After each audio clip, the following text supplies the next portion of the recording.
बाबा, खूप बोर होतंय. काहीतरी नवीन फ्रेश ऑर्डर करा ना. माझ्याकडे एक सरप्राईज आहे. गोकुळचा आस्वाद परंपरेचा गोकुळ आईस्क्रीम सोबती प्रत्येक क्षणाचा गोकुळ आईस्क्रीम. नमस्कार, मी गायत्री स्वामी आणि आपण पाहत आहात सकलम. महाराष्ट्र सरकारचा कोल्हापूरवर विशेष लोभ आहे. त्याच्या विकासाचा विचार सरकार करतंय याचा ढोल सरकार आणि स्थानिक नेतेही वाजवत असतात. गेली कित्येक वर्ष कोल्हापूरच्या विकासाचे आराखडे, नियोजन, ब्ल्यू प्रिंट, बिग प्लॅन आपण ऐकत आहोत. पण सध्या परिस्थिती काय आहे?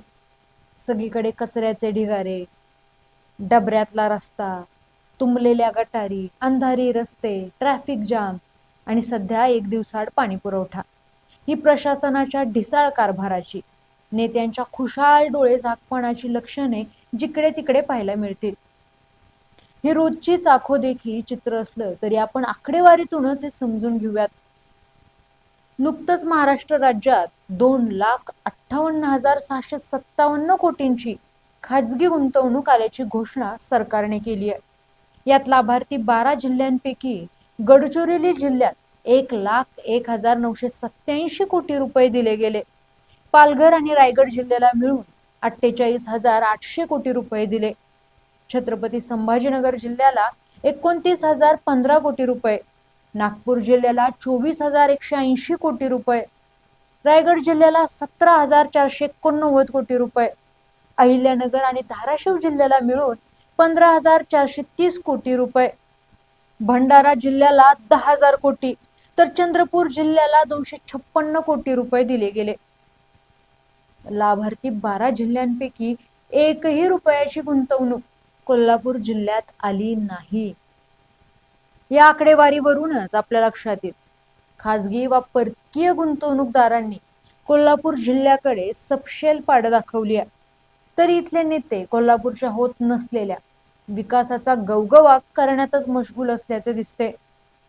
एवढंच नाही तर नाबार्ड सारख्या जी केंद्र सरकारची संस्था ग्रामीण विकासासाठी काम करते, तिने राज्यातील ग्रामीण भागातील रस्ते आणि पूल बांधकामासाठी 500 कोटींची मंजुरी दिलेली.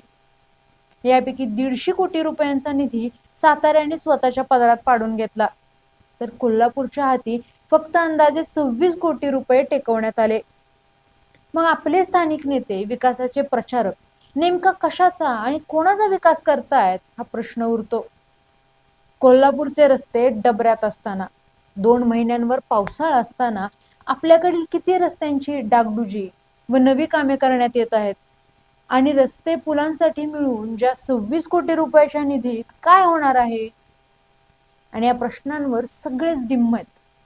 बरं, कोल्हापुरात जो विकास होतोय म्हणजे अंबाबाई मंदिर परिसर, ज्योतिबा डोंगर परिसर, कन्व्हेन्शनल सेंटर, हे सगळे प्रोजेक्ट राज्य सरकारच्या मेहरबानीने होत आहेत. पण या प्रकल्पांची रोजगार निर्मितीची आणि विकासाची एक मर्यादा आहे, हे आपण समजून घेतलं पाहिजे. कोल्हापुरात कोणतीही खाजगी व परकीय गुंतवणूक येत नाहीये. मग राज्य सरकारच्या तिजोरीवर खर्चाचा भार टाकत नक्की कसला विकास आपण करतोय, हे यातले 2 कळीचे मुद्दे. सध्या जगाच्या प्रगतीचा वेग आणि दिशा पाहता शासकीय नोकऱ्या या कमीच होत जाणार आहेत. यामुळे रोजगार निर्मितीसाठी आपल्याला खाजगी व परकीय गुंतवणूक वाढवणे हाच विकासाचा मार्ग असणार आहे.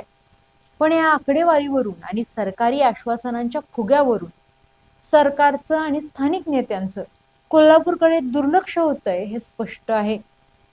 मुख्यमंत्री दावोसवाऱ्या करतात, पण त्यातलं कोल्हापूरला काही मिळत नाही. राज्याला काय मिळालंय हा वेगळा प्रश्न आहे. जगात AI, semiconductor, IT hub, manufacturing या सर्वच क्षेत्रात प्रचंड वेगाने बदल होत आहेत आणि यात कोल्हापूर मागं पडतंय. सध्या काळातील गरजा आणि भविष्यातील रोजगाराचा प्रश्न यासाठी कोल्हापुरात कोणत्याच स्तरावर काही होताना फारसं दिसत नाहीये.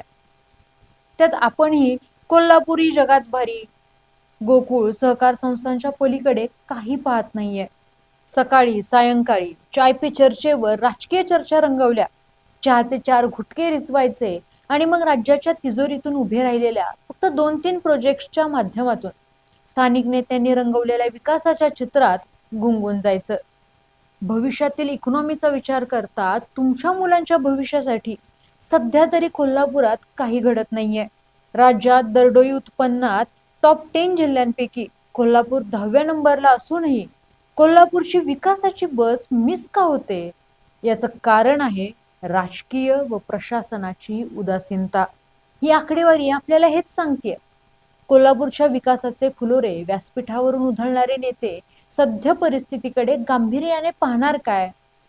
दूरदृष्टिकोनाचं जाऊ द्या, किमान कोल्हापूरकरांचं रोजचं जगणं तरी ते सजग उघड्या डोळ्यांनी पाहणार काय?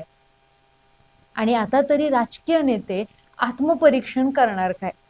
कोल्हापूर विकासात मागे का पडतंय? तुमचं मत कमेंट बॉक्समध्ये नक्की सांगा. धन्यवाद आणि पाहत रहा सकलम.